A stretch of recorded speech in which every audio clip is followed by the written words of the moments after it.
Rice কুকারের যে সমস্যাটা আপনাদের বারবার হয়, আমরা বলে দেই বারবার যে নিয়ম মেনে জিনিসগুলো আপনারা ব্যবহার করবেন। এই যে আপনারা দেখতে পাচ্ছেন এই রাইস কুকারটা, এই ভেতরের সবগুলেন তারগুলেন পুড়ে গেছে। এই তারটা কেন পুড়ছে জানেন? এটা ওভার হিট হয়েছে। দেখা যাচ্ছে আপনি ভাত পাক করছেন, ভাত পাক করার পর আমরা বলে দিই যে 5 থেকে 10 মিনিট রেস্ট দিবেন, কয়েলটা ঠান্ডা হলে আর একটা খাবার তৈরি করবেন।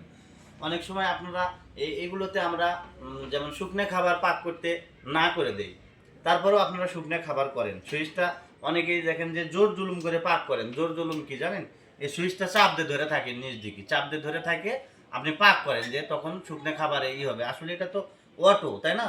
যখন পাতিলটা শুকে যাবে তখনই অটো বন্ধ হয়ে যাবে, সুইচটা উঠে যাবে।